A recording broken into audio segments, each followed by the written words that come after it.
It's a week later and I've just retrieved the trail cam, so we'll wait and see. Because I left it over the weekend, we left about sort of 4 or 5 days really, and we'll wait and see if we've got any footage. I'm certainly hoping we are. So anyway, let's get back to the house, put it up to the computer, see what we've got.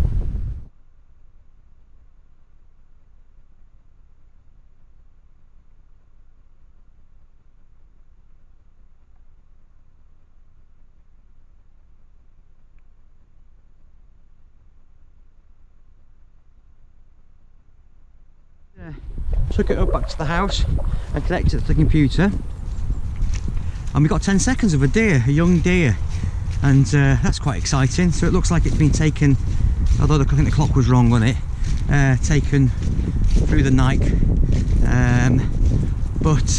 or early morning maybe.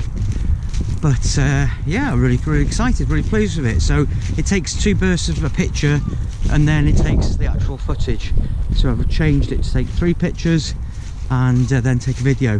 So I'm going to just reposition it a bit further away, and when I was walking back to the house across the fields, I come across the actual trails where the deer walk.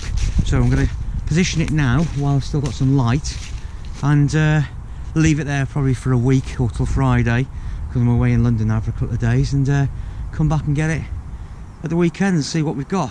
I'm quite enjoying this, so it'd be good. So let's have a quick look. These, yeah, they're quite well trodden, these, you can see, look. And yeah, they look relatively recently used. So I think on that tree would be a good place to put it, maybe. As good as anywhere. So we'll leave it here for a few days and see what happens. Quite exciting stuff.